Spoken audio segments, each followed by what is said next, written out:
皆さんこんにちは、こんばんは。はじめまして、ヒーラーの花です。今日もよろしくお願いいたします。温かいコメント、チャンネル登録、高評価ボタンで応援してくださり感謝の気持ちでいっぱいです。ありがとうございます。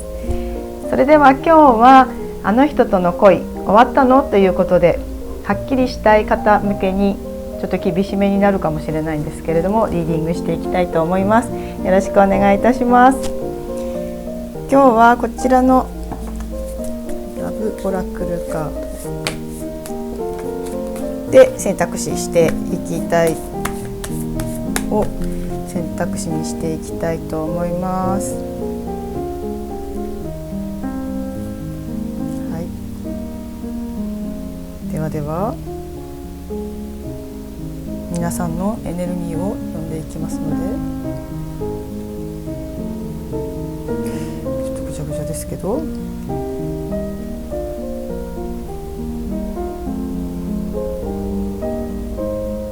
皆さんの強いエネルギーを読んでいきます。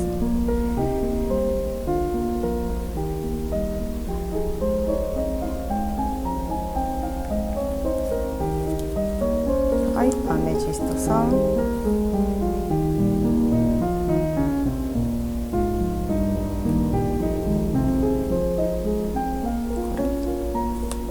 はい、水晶さん、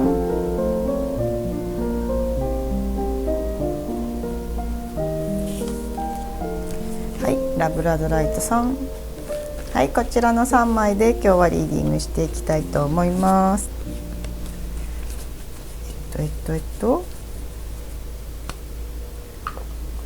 はい、タララランタララランタラララン、はい、ちょっと引っ越しで手先がボロボロでして、こうリーディングしてる時にこうしちゃうんですけど、手がボロボロだからです。はい、ということで、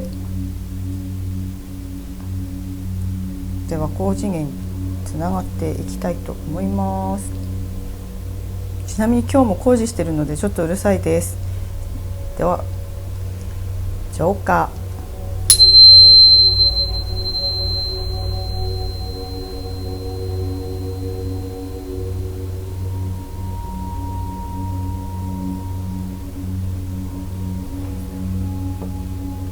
はい、うるさくて申し訳ございません。アメジストさん、水晶さん、ラブラドライトさん、直感で1枚選んでいただいてもいいですし、気になったものをご覧になっていただいて全部見てもいいですし、気になったフレーズを参考にしていただければと思います。それではオープンしていきます。タラララン、い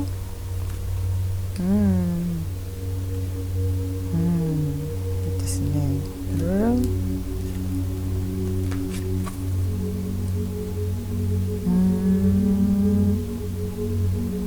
いいですね。タラララン、はい、ということでこの3枚から選んでいただければと思います。絵で選んでもいいかなと思います。ではアメジストさんから、はい、それではアメジストさんのリーディングから始めていきたいと思います。はい、それでは、あの人との恋終わったのということで、まずはアメジストさんを選んでくださった方の特徴を見ていきますね。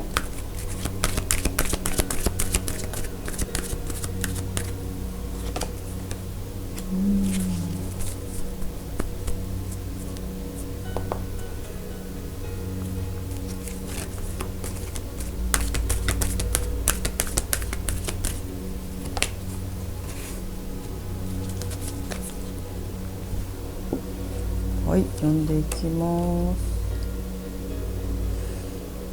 そうですね、今日はこちらのカードからはもう幸せがもうすぐそこというような、感じで伝わってくるので、もうこの人との声をあったのというか、この方自身は今現在ちょっと満たされた感じあるんですね。そうですね、恋愛自体に対してもちろん恋愛は大事ですけれども、なるようになるさとね思われていける方ということで、もしかしたらこのアメジストさんを選んでくださってる方は結構こう思い詰めてない感じが伝わってきますね。ただ今までの人生はこうやはり頑張って頑張り尽くすところで生きていたので、今こう重荷を手放したようなところにいらっしゃるのかな。特徴としましては穏やかなんだけれども芯がしっかりしていて、こうやり通すというような方が多いようです。そうですね、ブルーがすごく似合う方も多いですね。一本筋が通ってる。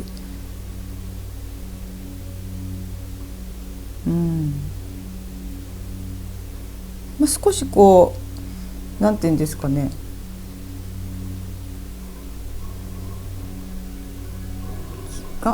頑固さんでもないけれど、少しだけこう、曲げることに対してきちんとしている方なので、曲げることに対してちょっとこう不快でもないですけど、物事を曲げられないというか、そこに何かこう感じやすい方でございますね。曲げたくないというか、固定観念というか自分の価値観がはっきりしているですね。はい。ではお相手様の特徴、なんか割と多趣味な方ですかね。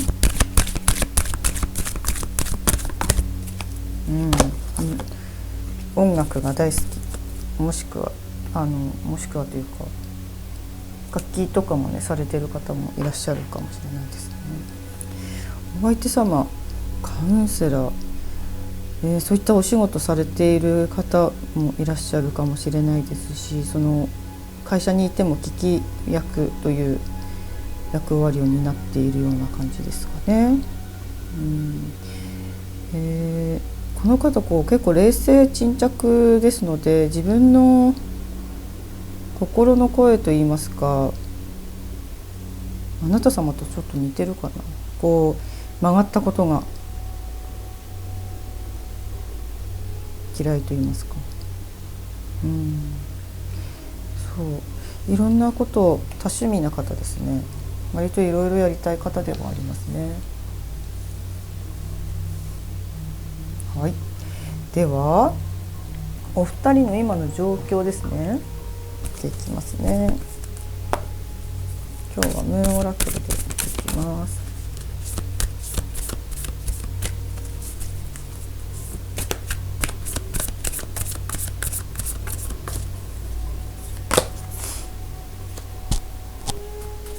今日逆位置取りますね。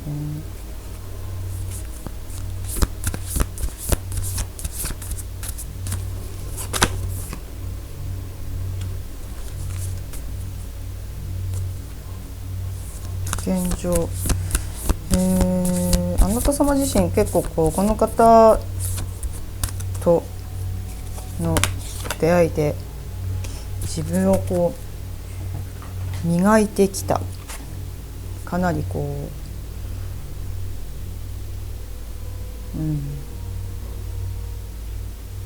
結構ありとやあらゆるじゃないですけど、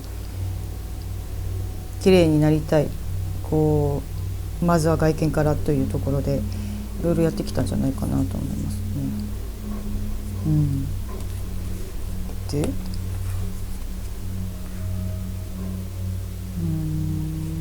一旦こう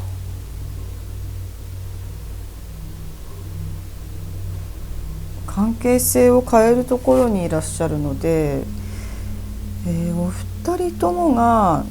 一つの壁に囲まれている。一歩前に進むには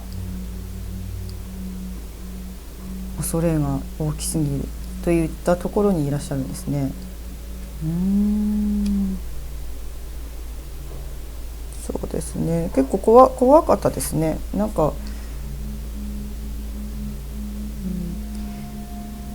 近寄ってはいけないと言いますか、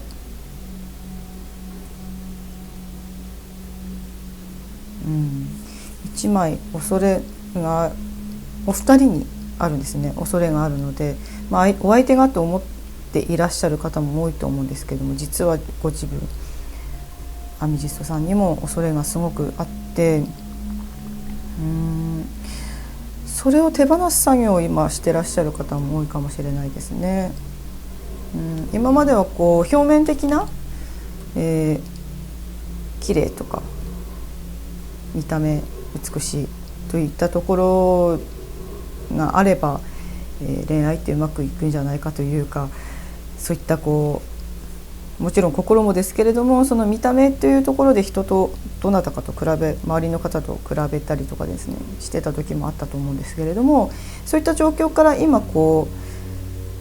う離れていくというか、それを手放してリリース、本来の自分で恋愛するというところに移っていっているというかね、気持ちも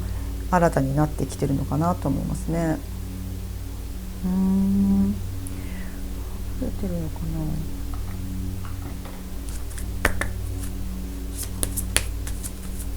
2人の状況ね。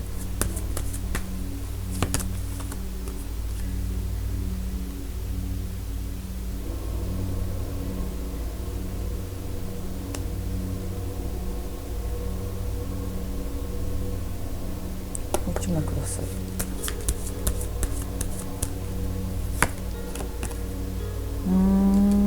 やっぱりちょっと離れてるんですね。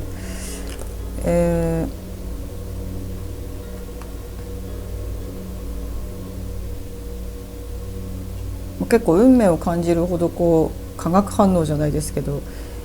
この人だみたいなところがあったのにもかかわらず今離れてしまったという方も多いんではないでしょうか。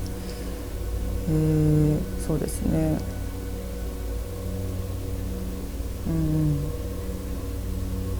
そんな感じで聞こえてきますね。ではあの人が、お別れした時とかね、あの時と気になる行動、どうしてあなた様にその行動をあの時取ったのかという本当の理由をでは聞いていきたいと思います。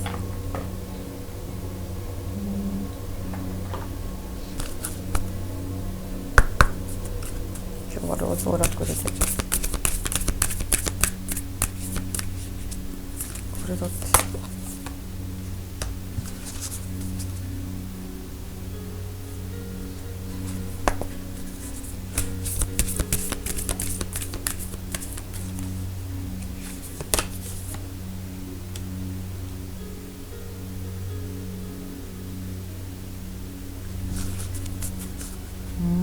これは2つとも読んでって言ってるね。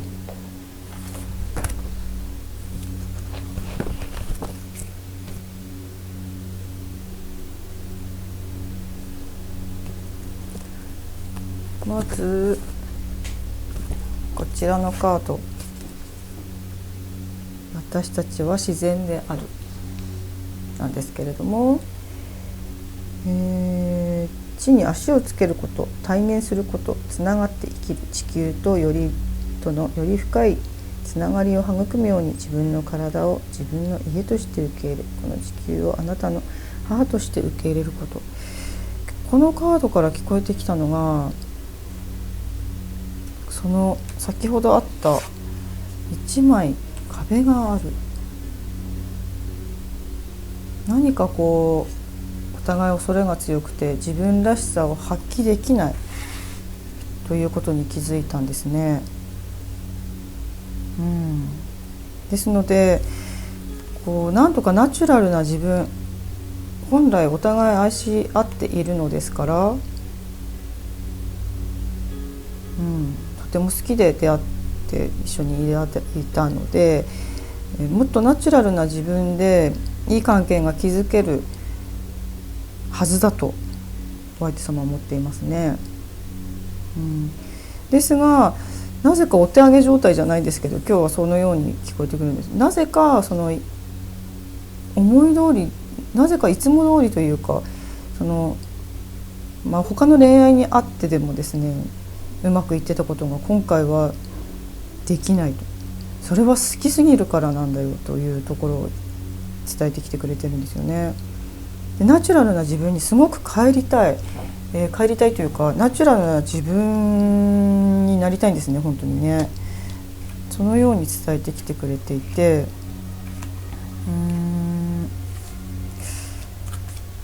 ここからじゃあナチュラルな自分、これもね、なんか今日はこれを読んでほしいみたいですね。セカンドチャンスなのでね、遅すぎることはない、二度咲き、新しい可能性、新しい始まり、再生、自己改革、あなたの年齢や過去に起こったことに関係なく2度目の開花に身を委ねるよう誘っているのですというね。ですので、この方々は、このお二人はこの恋は終わったのところで終わってないですね。2度目花咲きます。お互いにですね、そのナチュラルな自分っていう本来の自分というところにですね、違和感を持っていらっしゃる。違和感、本来の自分であれば、本来の自分たちであれば、必ずうまくいけると思っているというか、それがこのカードからね、セカンド、こ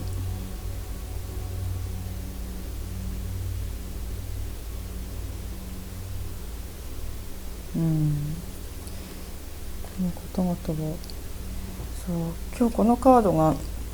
選択肢のカードがガイア、地球ですよね。とても、先ほどあった地に足のついたもそうなんですけれども、お二人ともなんですが、やはり誰かと比べたりですね、ご自分の恋愛もそうなんですけれども、例えばデートはどのくらいして、LINE は毎日でとか、例えば条件とかね、こういう恋愛が愛されていると感じられるものだという固定観念みたいなのがあって、それをなんかそれじゃないというか、もっと奥深くからそのナチュラルな部分でつながっていきたい、ナチュラルな自分でつながっていきたいという思いがすごく強いんですね、この方は。そしてそのナチュラルな自分を認めてほしいと。もちろんカウンセラーさんのようなご自分も誰かのお話を聞いたりとかできる素敵な方なんですけれども、やはり、ご自分もブレる時もあると。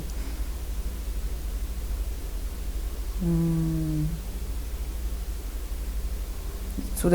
の聞いてるのもちょっと無理してる時もあるんですね、やっぱりね、人の話もね。ですので無理してるっていうふうに聞こえてきたので、この恋は終わってないんですが、お二人ともですね、本来の自分に帰っていく作業、生まれてきたまんまの愛であり光である、その戻っていく作業というかねに入っている。そんな状況にいらっしゃると思いますね。ここからどうしていったらすごくいい状況になっていくのかなっていうところで掘り込んできましたね。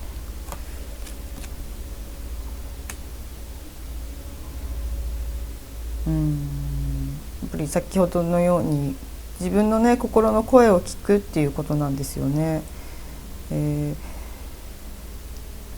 SNS 情報が多い社会の中で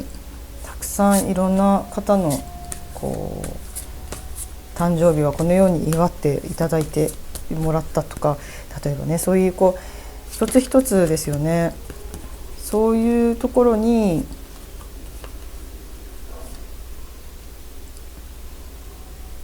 いいなっていうなんであなたはしてくれないのという周波数でお話ししているそうです。違う方スルーしてください。そういうふうに私たちってエネルギー体で素粒子なので、思っている以上に感情の方が伝わってるんですね。心では大好き、なんでこんなに好きなのに分かってくれないのと思っていらっしゃる方であっても、その裏側にあるなんで連絡くれないのとか、なんで私にはそうやって祝ってくれる彼氏じゃないのとか、彼女じゃないのとか、自分が望んでいることをなぜやってくれないっていうふうにフォーカスしがちなんだそうです。もちろん本当にやってほしいこともあったと思いますし、ありますよね。だけれども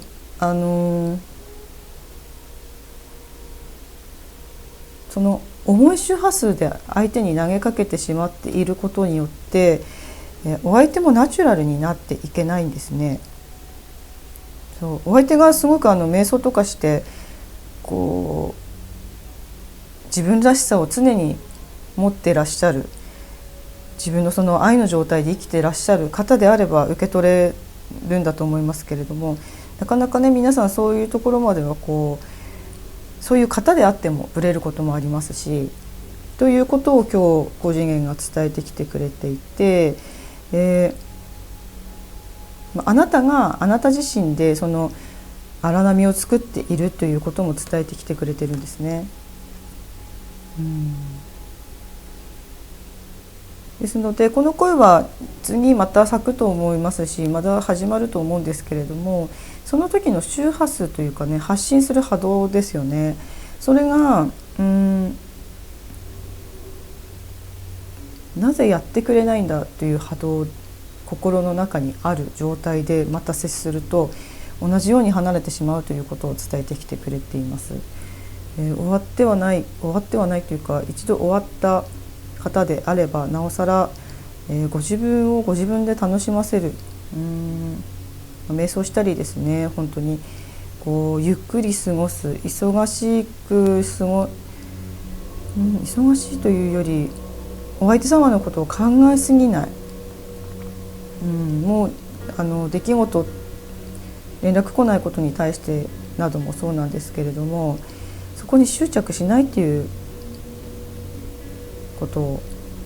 伝えてきてくれています。結構瞑想してみるのいいんですが、恋愛ドラマを見過ぎたりしないとかね、その恋愛にフォーカスしすぎないということですね。次の波が来るまで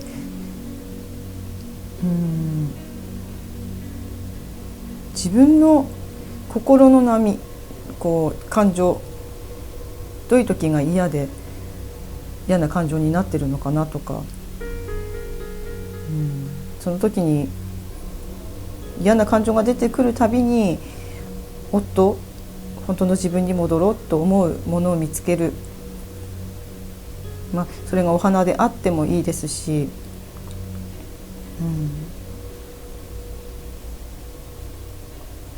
嫌だなと思う感情に彼を思い出すような彼女を思い出すようなものに浸らないっていうのがまず大事だなっていうことを伝えてきてくれてますね。はい、ではこの声どうやって動いていくのか展開ですね。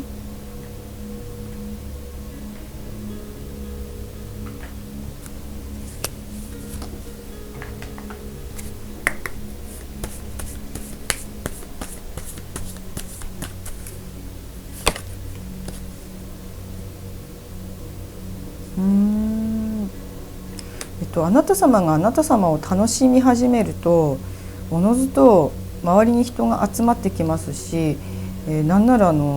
他の方からもアピールされるようになります。ですので、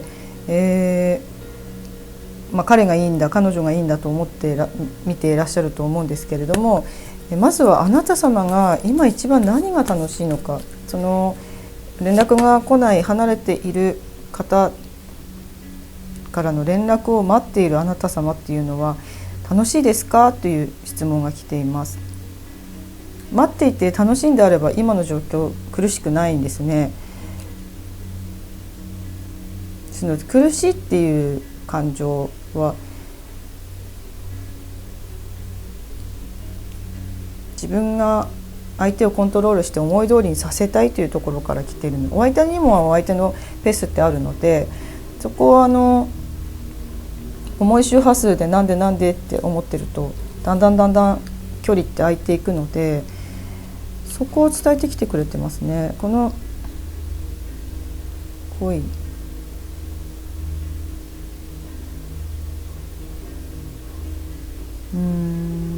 もう一枚ください。なんかご旅行されたりね、ご旅行されたり、お互いに趣味とか一緒だったりするんですかね。なんかそれも伝えてきてくれてるように感じますね。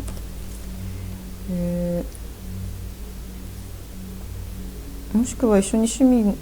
同じ趣味を始める、同じ食べ物君を一緒にされるとかね、結構大きな感じで、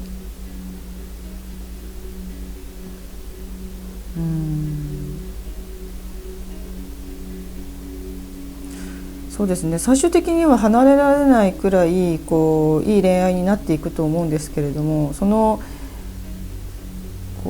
あなた様が軽い波動で、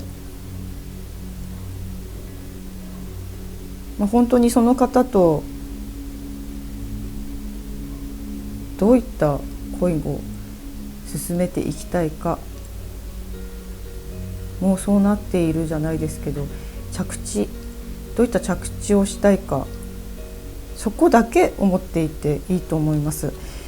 逆にいろんな展開あると思うんですけど、結婚したい方もいらっしゃれば出産したい方もいらっしゃれば、どういう展開を望んでいるか、それ皆さん見ている方それぞれだと思うんですけれども、着地がしっかりして感じられていればいいですよと伝えてきてくれていて、もちろん自分が望むラブラブという形が、いつも連絡が来るのが嬉しいんであれば、そういった形も来ないなじゃなくて、もう来てなんかお休みって自分の中で思って、もう LINE 来たよみたいな状態で眠るとかね、そういう着地がね、なんか、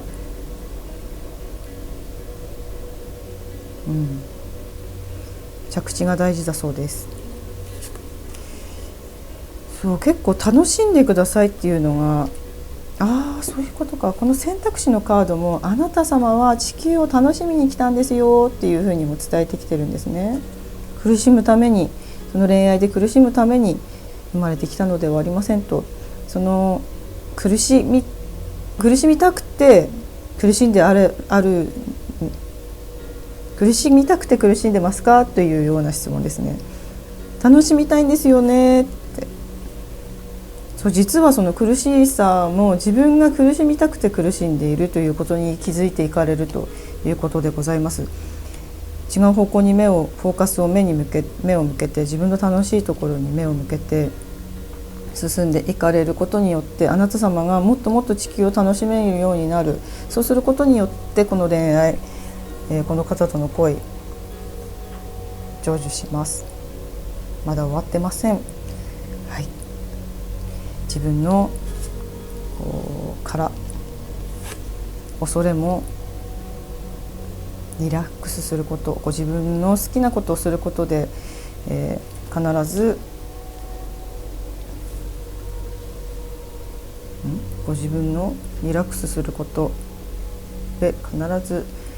恐れは手放せるようになります。リリースされます。本来の自分になっていくことによってあなた様がここから輝いていかれるというふうに高次元が伝えてきてくれていました。はい、ということで、恋愛苦しい時もあると思うんですけれども、必ずねいい結果になりますよという、まずはあなた自身を楽しんでください。地球で、結構苦しかったですね。結構涙が出てきましたそう苦しかったんですね、すごくね、そう必ずね苦しいことがあった時っていうのは、自分が苦しさを見たかったということでもあるんですね。そんなことないよと思っていらっしゃるかもしれないんですけれども、見方って2種類本当にあって、常に楽しい方に目を向けていける癖づけですね。これもまた、そうです。必ず自分は幸せになるんだと、彼とでもいいですし、宇宙が導いてくれていると信じましょう。信じましょうと伝えてきてくれています。本来のあなたは信じられるあなたですし、もっと楽しめるあなたです。はい、ということでちょっと泣きそうです本当に泣きそうです。2度目の花も絶対に咲きますので、自分をまず信用できるところまで自分を癒してください。自分が唯一無二の存在で幸せになれると信じてください。はい、泣いちゃう。それでは今日のアメジストさんを選んでくださった方のリーディングは終了いたします。今日も皆さんに、たくさんの愛が降り注ぎます。最後までご視聴いただきありがとうございます。それは次の動画でお会いしましょう。ありがとうございました。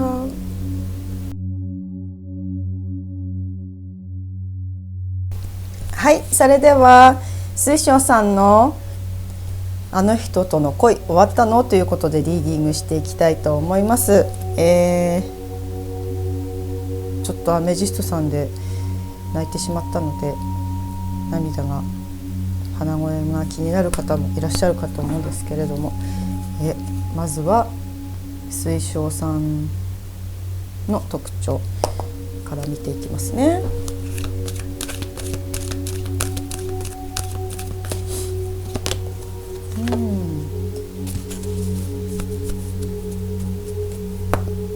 なんかエンジョイって聞こえてきました。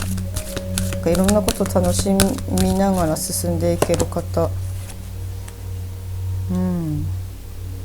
そうですね。なんか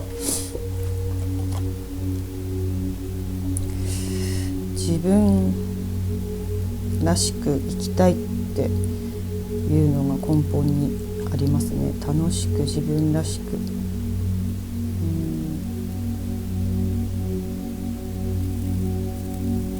結構楽しむための手段というかね、インスピレーションみたいなのが降りてきやすいんですね。楽しんでいる感じが、そしてとてもお綺麗な方、もともとこう持っているこう肌質とかね、綺麗な方が多いですね。はい。では次お相手見ていきますね。はい、まずお相手。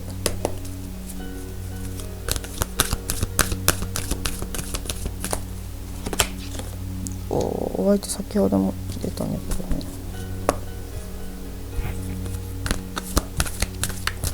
今回はなんか天然パーマ的なストレートじゃない髪がね、そして腸の豊かさにあふれている、金銭的にも結構恵まれているというかね、もうすでにお金のエネルギーを感じますね、方ですね。そうですね。あとはアクセサリーも結構好きなのかな。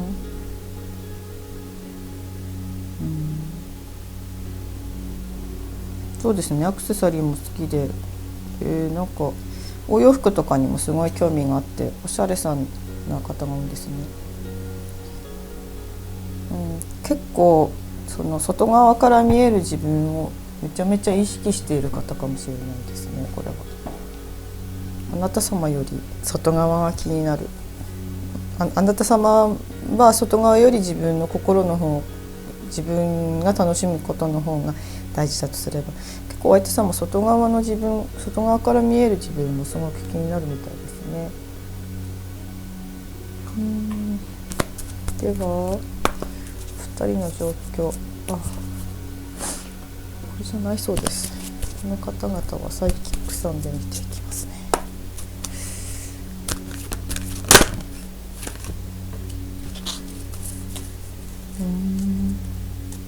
2人の状況ですね。ちょっと思い出に浸っていらっしゃるところもあるか。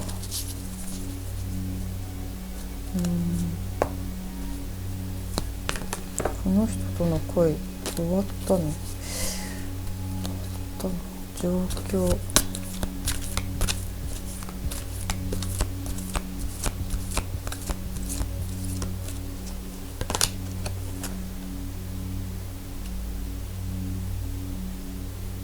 終わってないというか離れてますかね、この方々は。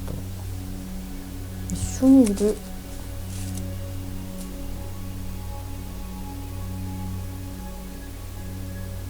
一緒にいる方もいるな。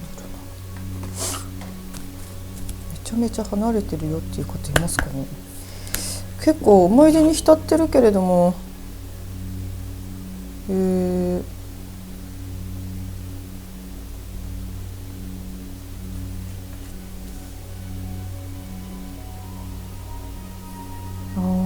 もう一旦思い出に浸ってこう恋愛以外のところで楽しんでいる状況、お互いにという方もいらっしゃいますね。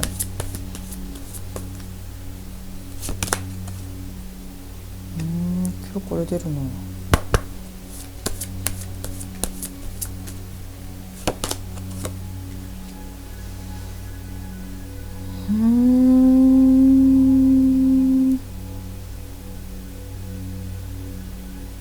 結構金銭的なことが大きいんですね。こうなんていうんですかね、現状お相手さんはこうその働くという意欲が結構強いので、仕事がうまくいってないと恋愛にも目がいかないという方が多いんですね。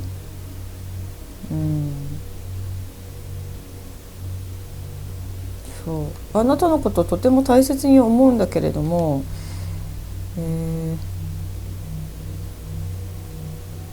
その自分が祝杯をあげるようなこう成功というものがなければ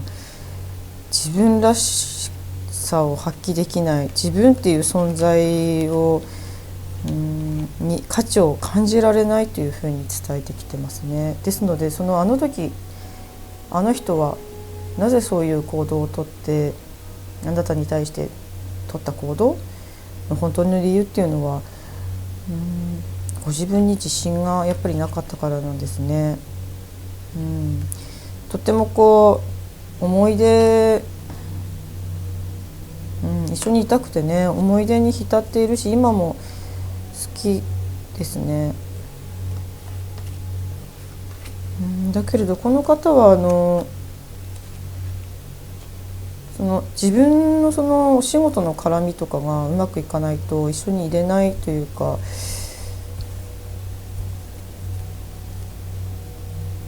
あなた様が思うような行動してきてくださらないと思うんですね。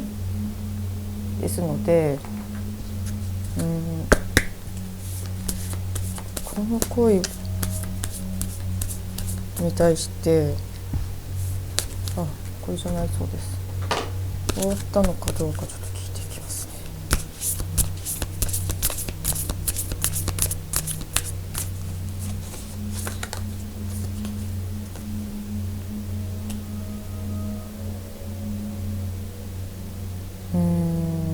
ちょっと厳しいんですけど、終わってもいいと思っているそうです。やっぱり自信が持てない、意識が分散している、ごめんなさいってね言ってるんですね。あなた様だけにこう力を注げないというか、自分自身がもう乾いてしまってるんですね。その仕事に対するところとか自信のなさとかが、それをねお互い潤い合えればいいんですけれども、お相手様自身がもともとそのお金に対するとか働くというエネルギーに対してすごくですから外側から見えた自分をすごく気にされる方なので、その成果によって自分ってなってくると、やっぱり自分自身がまだ潤ってない、自分自身に潤いを与えられないことに対してもう嘆き悲しんでいるような状況なんですね。ですのでこれはあなた様とというよりかはご自分の問題、お相手様はご自分の問題でもあって、本当の自分の声とその外側からの声、エゴとかね、いろんな声を、自分の心の声自体がもはや聞こえていないんですよね。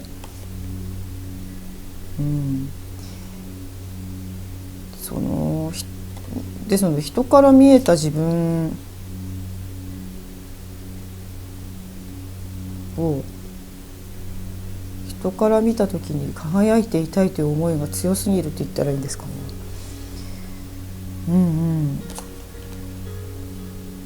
ただあなた様はこちら選んでいただいて、とてもお綺麗でね、多分隣にいる方もあなたを好きになってしまうぐらいマジックで出てきて、本当に魔法かけれちゃったりとかするくらいの魅力的な方、本当はその人以外からだったら声もかけられることがあるような感じだと思うんですよね。ですからまずはこの方とじゃあ相手のね心がどうしたらいいのか。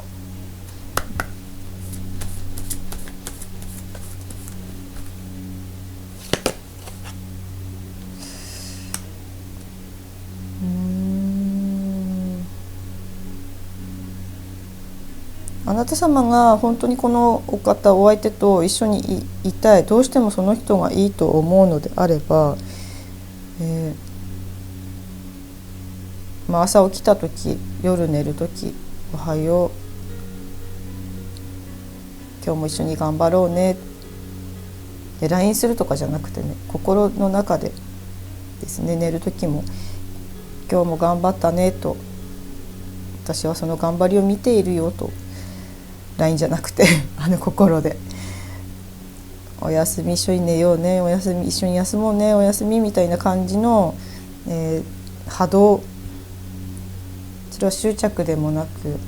執着でもいいんですけど、軽い波動を送ってくださいということです。はい、その軽い波動で何かしてほしいとかではなく、軽い波動でこのお方には接していく。日々ね心って変わるので、今は本当にお仕事であなた様がどうこうというよりかは、お仕事でちょっと身動きが取れない状態なので、本当にこのお方と一緒にいたいと思うのであれば、そのこう軽い波動で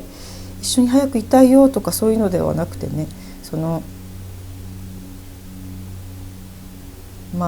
一緒にいる感じの、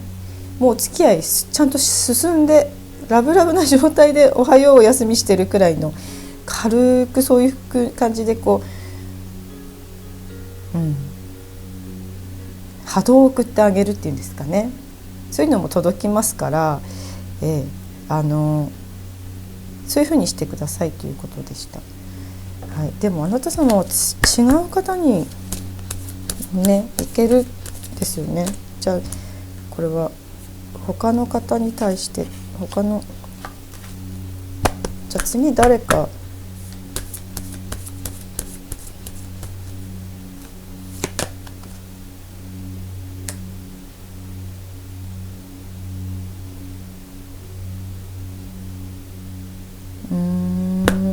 あなた自身他の方には距離取っちゃってますね。受け入れる気がないですもんね。で失礼なんですかね、これは。彼がいいんですね、やっぱりね。もちろんそれで見ていらっしゃると思うんですけれども、そうですね、彼がいいので、じゃあアドバイスにしよう。これは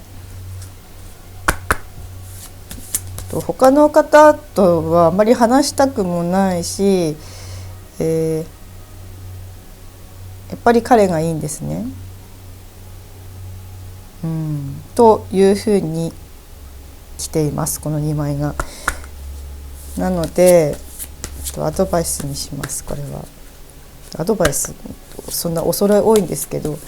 ここからどうやってね、恋愛以外で楽しんでください。月並みです、本当にこれは。我を忘れるほど遊んでくださいと言ってます。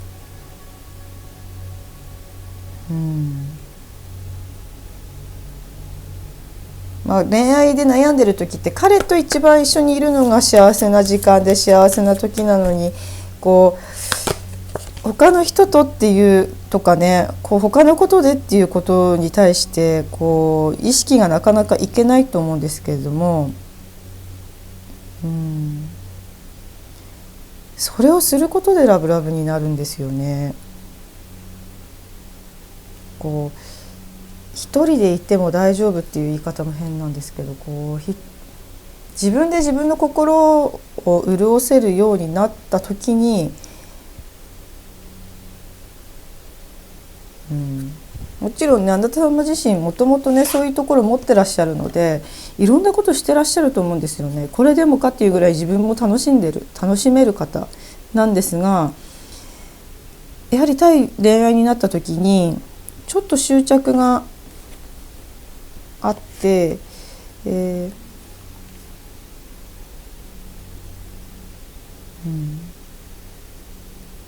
なたはそのままで愛されていいんですよっていうことですよね。ですので、自分自身を楽しませること、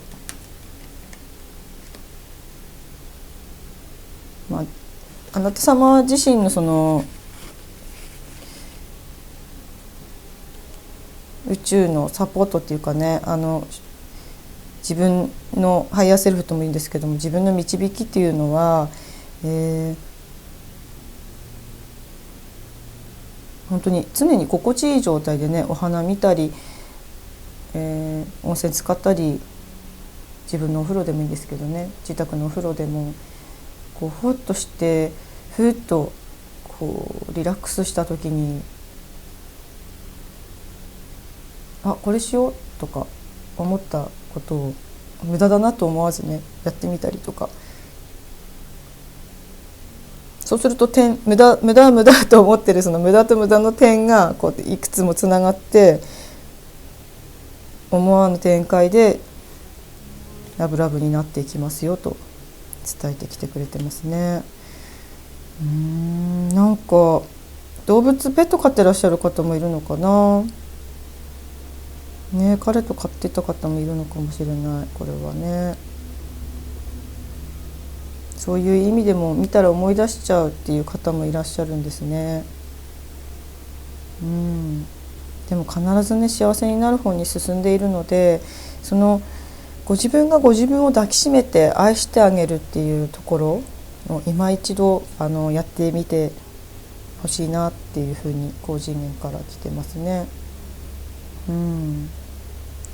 そうすることでもう一枚最後に出して終わりますね。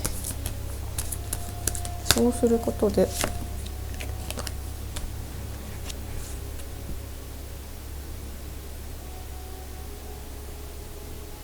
やっぱりご自分に寄り添ってくださいっていうのしかこう来ないんですよね。ですのであなたがあなた様を幸せにできる、まずはあなた様があなた様を幸せにできるというところに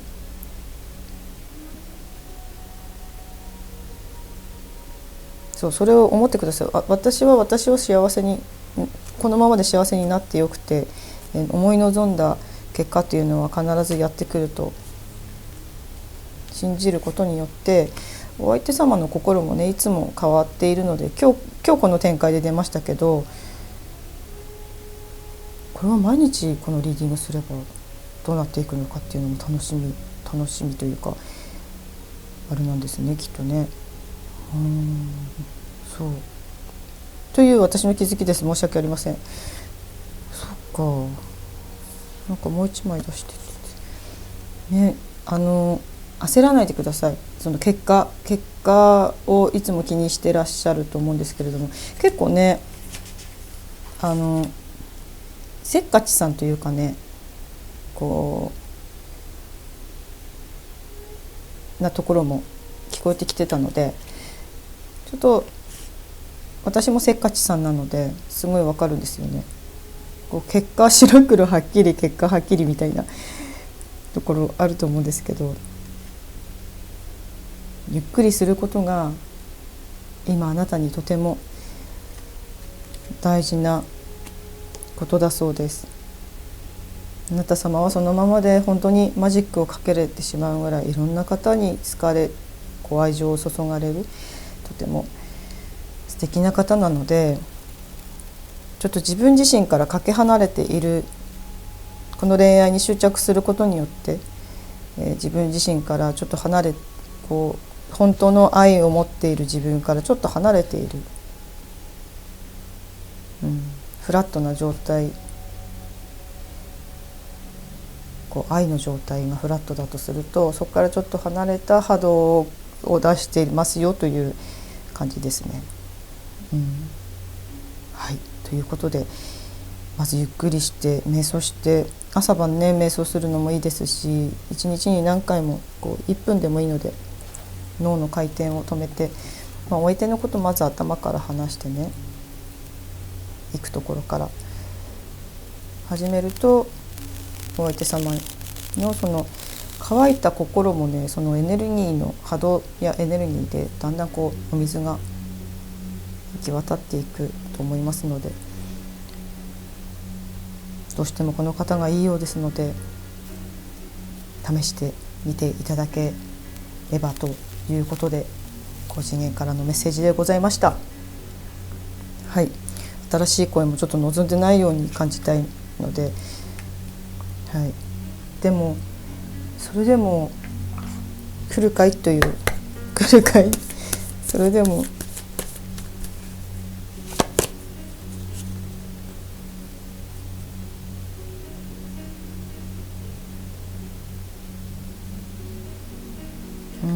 たくさんのね出会いも待っているんですけど、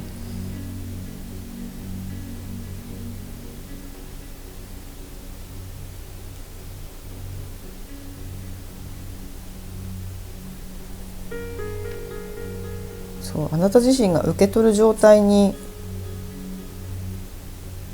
あなた自身がいろんなことをね、これは恋愛だけじゃなくて受け取れてないんですね。こう頑張って楽しむこと、頑張ることに慣れすぎていて、いろんなものを受け取れない状態にいますよというのも伝えてきているので、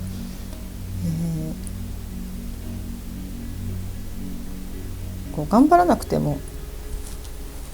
価値があって愛されていいです。そのままのあなたで本当にいいんですっていうところを瞑想して自分自身でそれを感じる。私はこのままで生まれてきて、自分が生まれてきて自分自身で生まれてきたことに感謝みたいなところまでこう瞑想するといけますので、そういうのいいみたいですね。はい、ということで今日のリーディングは以上でございました。ちょっと厳しめだったかもしれないんですけれども、自分が望んだ未来っていうのは自分が考えて投影してその世界が来ているので、ここからそのお相手に対して絶対に一緒になれるというところに着地を置けばその状態にもなっていきます。ただお相手なかなか動かない方ですので、他の出会いっていうのもすごく待っているので、そこに執着しなくても自分自身のその本来の自分に戻っていって軽い波動でいるとですね、エネルギーが上がっていって波動が上がっていって素敵な出会いがやってくる。そのためにはちょっと瞑想もしてみましょうというリーディングでございました。はい、本日も最後までご視聴いただきありがとうございます。今日も皆さんにたくさんの愛が降り注ぎます。また次の動画でお会いしましょう。花でした。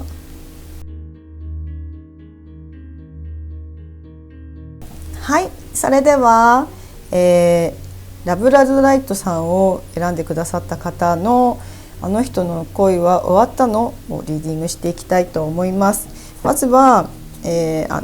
ラブラドライトさんを選んでくださった方の特徴を見ていきますね。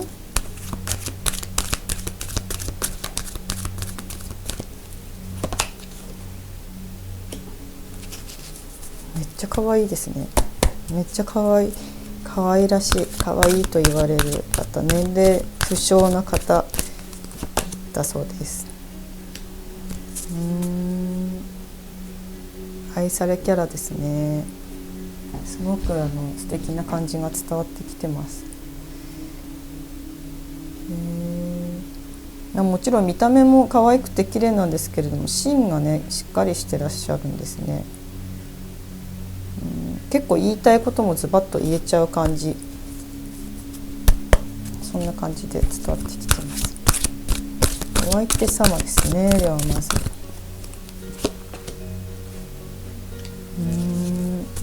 お相手様は割と急いでいきたい、なんていうんだろう、早く物事をこう決めたいじゃないですけど、あまりダラダラするのが好きじゃないかもしれないですね。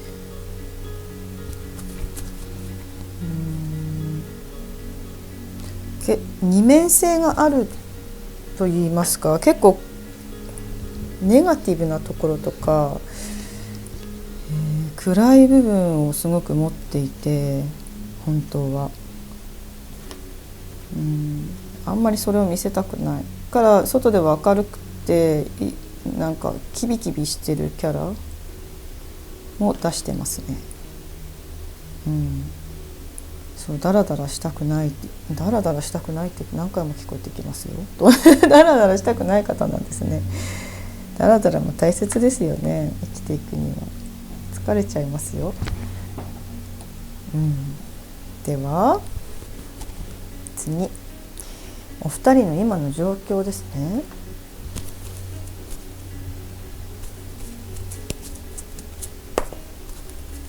ダラダラというかね、リラックス。今の状況、苦しい苦しい苦しい苦しい、変わりたい、苦しい変わりたい。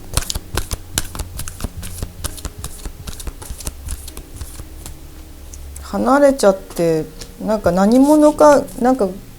現実逃避したいみたいに聞こえてきますね。あなた様という方と、なんだせっかちさんなんで、こう急いでなんかこう成し遂げたいっていうかね、そういう思いはあるんですけども、心と体のバランスが先ほども伝えたように結構こう表に出てる自分と一人になった時の自分が違うので、それをあなた様に理解してもらえるのかというか、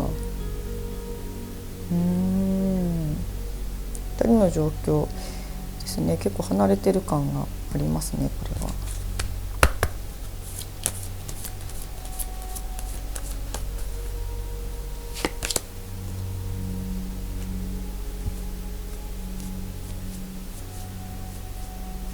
ね、自分のカゴ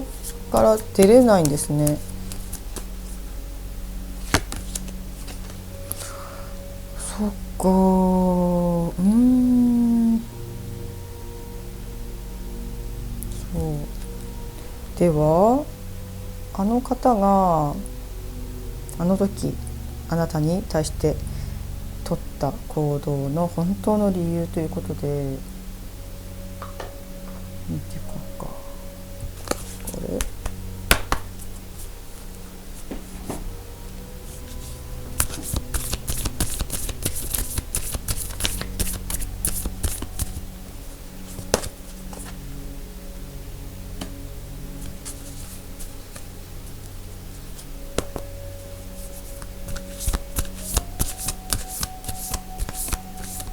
まあこれまたちょっと厳しいですね。ごめんなさい、厳しかったらごめんなさい。この方は他に目がいった方いらっしゃいますね。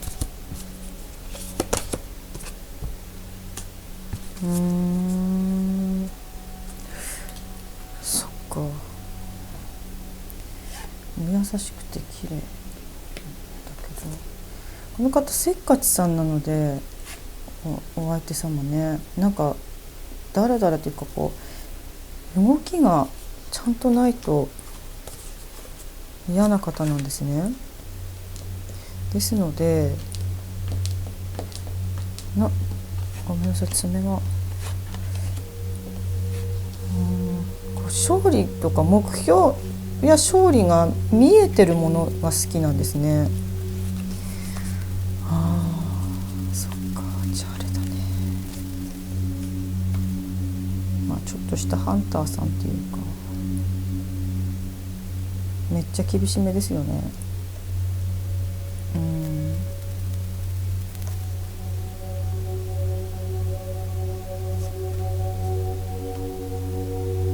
これ見て、いやどこまでいや本当厳しくて、私のこと嫌って思うかもしれないんですけど、いや本当に厳しめなので、はっきりしたい方向けに今リーディングしてるので、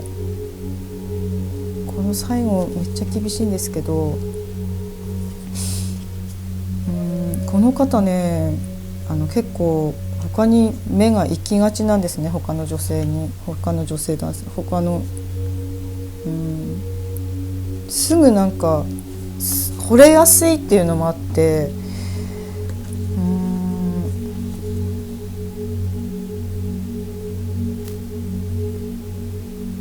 本当にこれ以上一緒にいたいと思えなくなったみたいなことが聞こえてきてしまうんですね。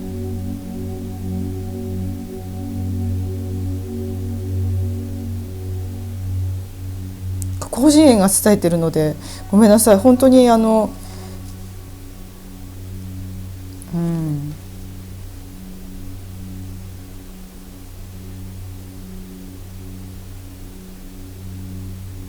たをもう見えていないです。いや本当にごめんなさい。いやこういう時どう伝えればいいかもいやこんなに厳しい人います？いやどうしよう。そうこの声は終わったと思います。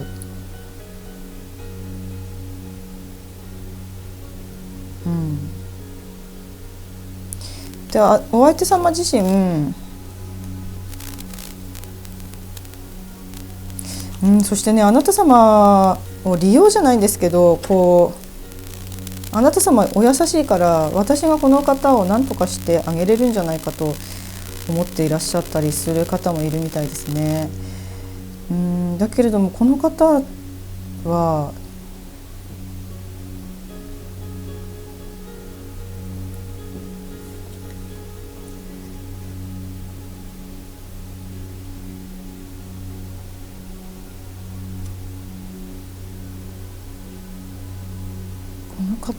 なかなか落ち着けないです。遊びにアンテナが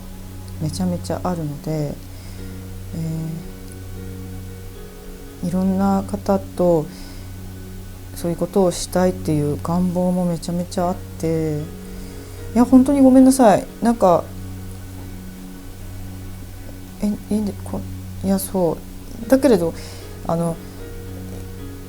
それもあなた様だからじゃないんですよね。あなた様だからダメとかそういうのじゃなくて、この方自身自分の殻から出れないんですね。だからこそあなた様はそれを知ってですね、私だったら何かできるんじゃないかと思っていらっしゃると思うんですが、結構この方、もちろん望めば願望は叶います。ただこの方結構ね、遊びたいんですよ。もう本当ごめんなさい。この方遊びたいので、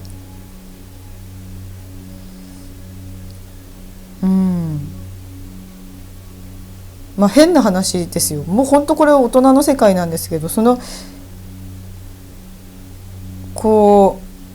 ろんなテクニックをあなた様が身につけるとかね、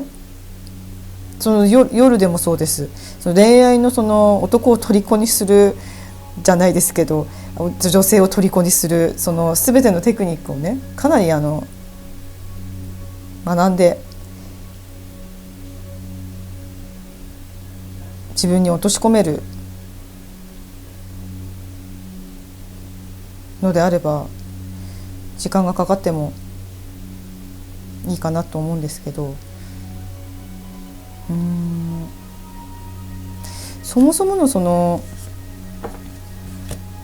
この方の今の状態っていうの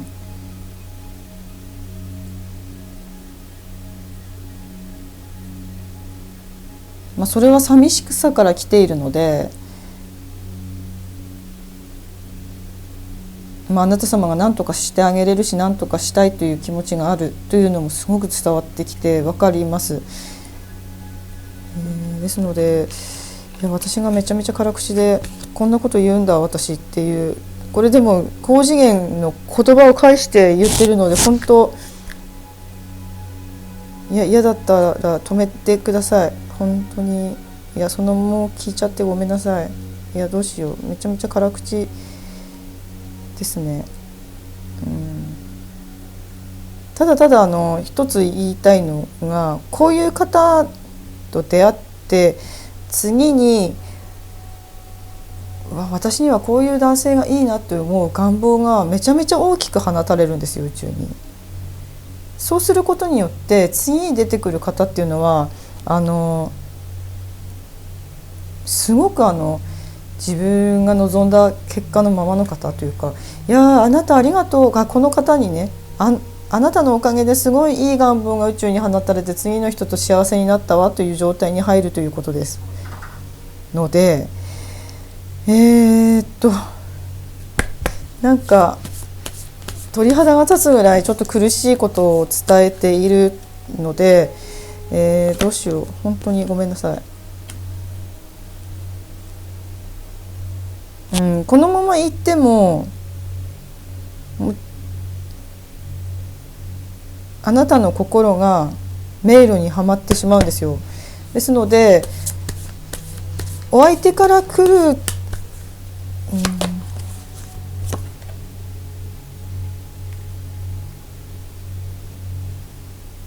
ね、アドバイスを聞いてって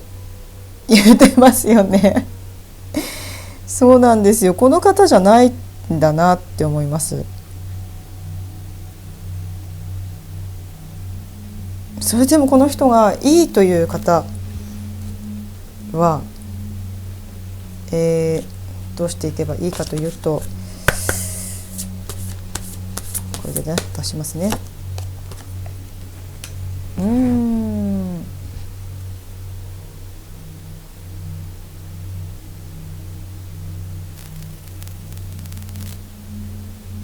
すべての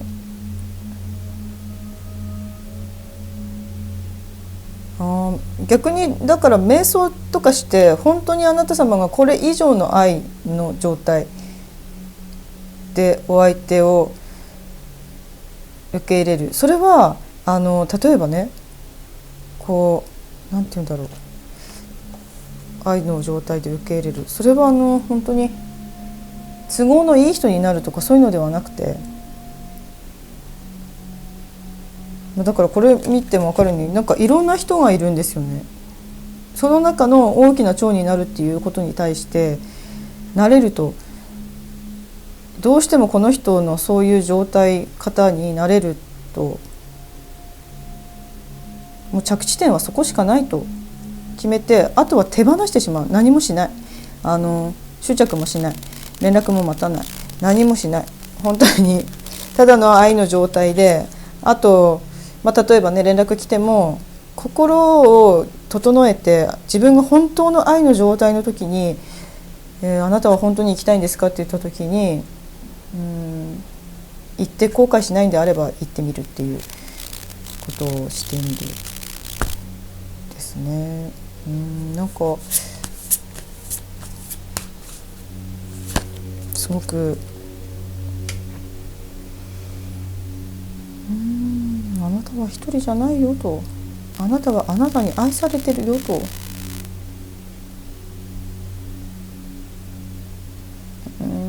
結構苦しいですねこれはね。あなたは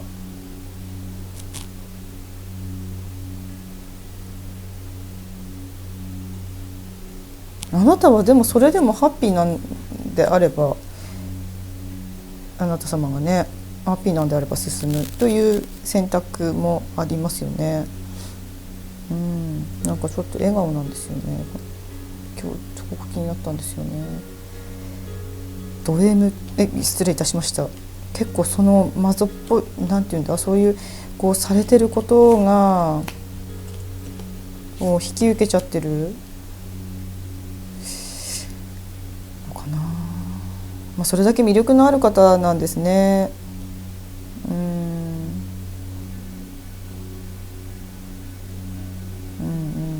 ただね、本当にその人がいいのかっていうのは、自分ももしかしたらハンター気質があったりしてね、どうしてもその人を得たいだけなのかもしれないっていうところもあるのかもしれないですよね。例えばモテるから手に本当に入って自分の言う通りになったらそんなに好きじゃなかったということもあるかもしれないって言ってきてるので、突き進んでもいいと思いますし、はい、ご自分のその本当の心をねの声を常に聞いてあげて進んでくださいという高次元からのメッセージでございます。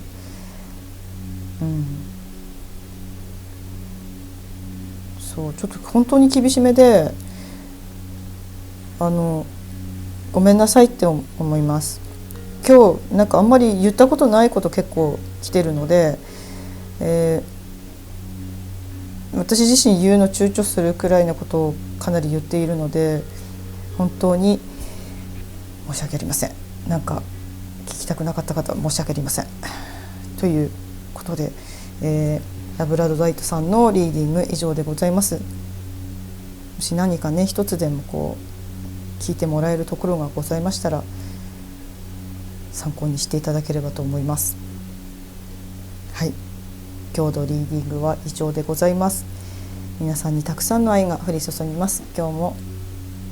ありがとうございました。花でした。また次の動画でお会いしましょう。